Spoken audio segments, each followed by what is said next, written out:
Hi, I'm Jeff Lindsay, author of the Dexter books, Darkly Dreaming Dexter, Dearly Devoted Dexter, and what's the third one again? I can't remember. It's something with the word Dexter in it. Oh, Dexter in the Dark, yes.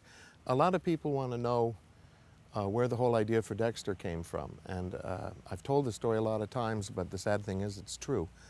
I was asked to speak to a businessman's lunch in my hometown and give them a little chat on encouraging the arts and how important it is to read something longer than a matchbook from time to time. And I was sitting at the head table looking at the audience and watching them smile when they didn't mean it and hand out business cards and talk with their mouths full. And the idea just popped into my head unbidden that serial murder isn't always a bad thing. And I'm not saying I wanted to kill all these people, but it just occurred to me, technically you could think of a way to justify it.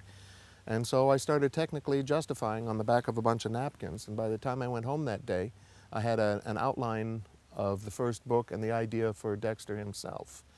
Now, as I did research more and more, the idea of a dark passenger became interesting and appealing to me. And psychologically, there's a million sides to that. But basically, the idea is that it's just sort of a quiet presence most of the time. But as the need to kill grows stronger and stronger, as time passes, the dark passenger becomes a little bit more and more vocal. I think it's very important that Dexter kills people who, according to his code, deserve it. And it's a code that we can all agree with to some extent, at least. To some small extent, we'll all go, oh, well, yeah, he was disemboweling children. Of course he deserves to die. And that's important because I wanted Dexter to be likable. I wanted people to catch themselves rooting for a killer and hopefully pause just for a moment and go, huh, is that right? And that's what's important to me about doing the character that way. I really, truly worked hard to make him as likable as I could. I asked you to come here to Fairchild Tropical Gardens because to me it kind of represents what Miami is about.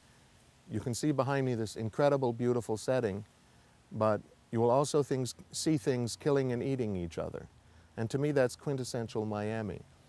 Dexter could live anywhere. As I have said before, there are probably lots of Dexters out there in Pittsburgh and Poughkeepsie and Liverpool.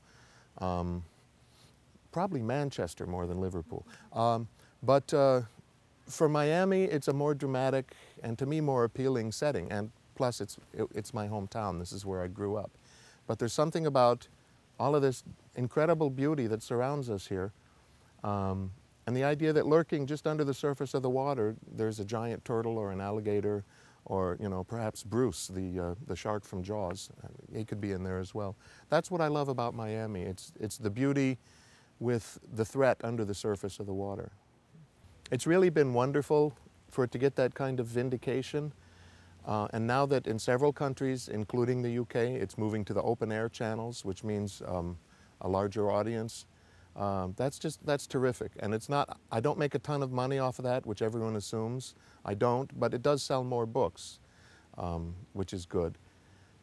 As far as I'm concerned, it's very good when books sell, especially if they're mine. So the TV show is helpful in that way. And as I say, I like it. I pray every night before I go to bed for Michael C. Hall to stay healthy and interested.